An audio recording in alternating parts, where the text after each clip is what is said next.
એમ તો કહું છું મેં કદી પણ એ વિષય ઉપર ધ્યાન આપ્યું જ નથી, કારણ કે ફક્ત મારા ઉપર થતું હતું એટલે મેં કોણ છે કોણ નહીં મેં કશું ધ્યાન નતું આપ્યું. આ તો આ ખાલી એટલી મને તમારા દ્વારા ખબર પડી કે શંકરભાઈ એમને ઇન્વિટેશન આપી દીધું કલાકાર બસ.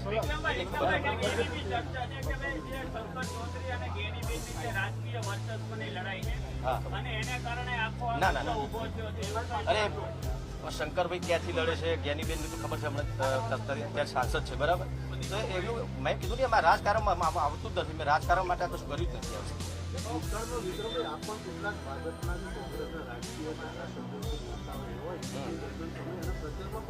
ના ના ના એક મિનિટ હા ના ના ના ના ના એવું નથી. મારે ખાલી ભૂતકાળમાં બહુ ટાઈમ પહેલા કદાચ એવું થયું છે કે ઠાકોર સમાજનો કોઈ નેતા ઉભો રહ્યો છે, તો મેં કદાચ એ વખતે કર્યું છે જ્યારે મારે ખાલી શંભુજી બહુ ટાઈમ પહેલાં ઉભા રહ્યા હતા ત્યારે એમના માટે મેં પ્રચાર કરેલો. એવી પ્રચાર એટલા માટે જ કર્યો કે મારા ઠાકોર સમાજના કોંગ્રેસના હતા ભાજપના એનાથી મારે કોઈ લેવા દેવાનું હતું. ઠાકોર સમાજના એક નેતા હતા એમના માટે મેં કદાચ ભૂતકાળમાં કર્યું છે. અલ્પેશજી છે, ધવલસિંહ છે, તમારા સમાજના ઘણા નેતાઓ અત્યારે છે, ભાજપમાંથી છે, એમાંથી કોઈ ખુલીને નથી આવ્યું કે બોલાવવા જોઈએ અમારા સમાજના લોકોને. સૌરાષ્ટ્રના કલાકારોમાં સૌરાષ્ટ્રના બધા ધારાસભ્યો બોલતા હતા, તો તમારા સમાજના ધારાસભ્યો કેમ ના બોલતા? એ તો તમારા મીડિયા દ્વારા જે એમને કહું છું કે ભાઈ અલ્પેશભાઈ મેં હમણાં પણ વાત કરી હતી, મેં હર્ષદને વાત કરી હતી. હર્ષદ તો અલ્પેશભાઈને કહે છે કે ભાઈ સમાજના માટે તમારે આટલું બધું બોલવું જોઈએ તમારે બરાબર, કે ભાઈ અમારા જેવા કલાકારોને ન્યાય મારા મને નથી મળતો, મારા બીજા કલાકારોને તો ક્યાંથી મળવાનો. તો એના માટે તમે સો ભાજપમાં છો, તમે સરકારમાં છો, તો ઠાકોર સમાજના જે નેતાઓ જે છે એમને પણ ખરેખર આમાં રજૂઆત કરવી જોઈએ સરકારે.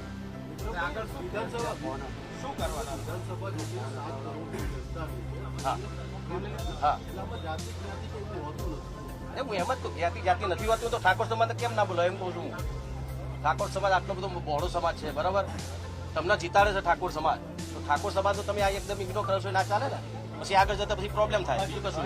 આ તો મારી એક નાનો કલાકાર તરીકે થોડી કહું છું એમ ને કે એવું થઈ શકે એમ.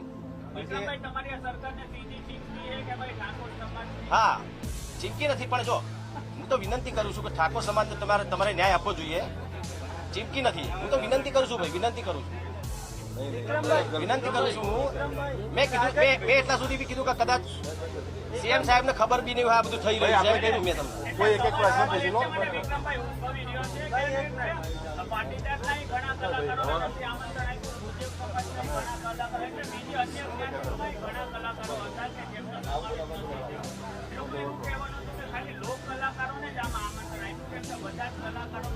લોક કલાકારમાં ઠાકોર સમાજનો કલાકાર નથી આવતો એમ.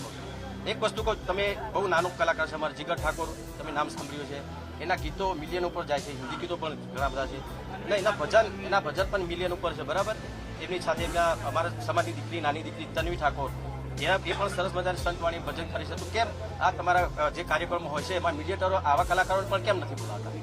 આ તમે જેટલા નામ લીધા એટલા બધાને સાથે બોલાવે તો જ આ મામલો. અરે મેં કીધું એવું નથી કહેતો હું, જે હવે જે થઈ ગયું ભાઈ એના પછી પાછું લાવવાનો કોઈ મતલબ નથી, પણ જે તે ટાઈમે આ થયું ત્યારે કહ્યું એવા ખાલી જીગર ઠાકોર તન્વી ઠાકોર જેવી નાના બાળકો 12 કલાકારને એટલું સુંદર મજાનું ગાય છે ને એટલા મિલિયન ઉપર એમના સોંગ જઈ રહ્યા છે, તો એમને તમે બોલાવો તો તમને શું વાંધો હતો એમ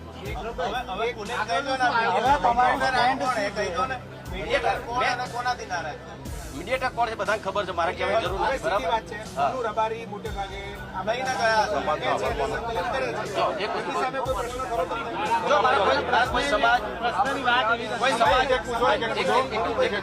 કોઈ વ્યક્તિગત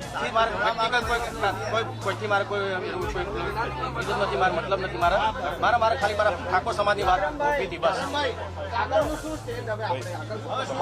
આગળ બસ એ જ આપણા સમાજ જે કરશે એને જો અત્યારે આટલું ખાલી એક લાઈવ થયો અને સમાજની મેં વાત કરીને સમાજના દરેકે મને આટલું બધું પ્રેમ આપ્યું, મને ખરેખર વિશ્વાસ નતો મૂકું કે ખાલી બોલી કરું સમાજ માટે જે થાય સરકાર કરે એટલું, પણ સરકારની ખાલી એટલી જ વિનંતી કરીશ કે તમે દરેક સમાજનું સન્માન કરો જ છો, બહુ સારી વાત છે, પણ અમારા હોમો પર થોડુંક જોજો.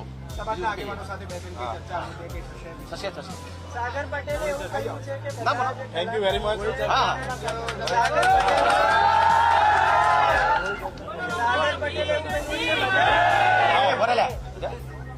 સાગર પટેલ છે, એમને એવું કીધું છે કે બધા જે કલાકારો છે જે સન્માન કરવામાં આવે તે બધા પોતાની જ્ઞાતિ પાછી કાઢી નામથી શું કહેશો આ બાબતે? હવે પહેલા તમે એવું કહો કલાકારની જ્ઞાતિ નથી હોતી બરાબર, તો જ્ઞાતિ કાઢી નાખે તો વિઝા કઢાવો તો તારું સાગર કરશો. પટેલે નિવેદન આપ્યું. હવે વિઝા કઢાવો તો તારું કરશો પછી. તો જ્ઞાતિ તો રહેવાની જ છે, એ તો ચોખ્ખી વસ્તુ છે, પણ જ્ઞાતિ બધા એક થઈને રોઈંગ કહું છું.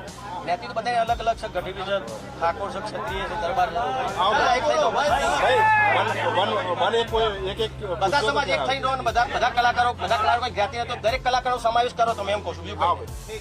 ચલો.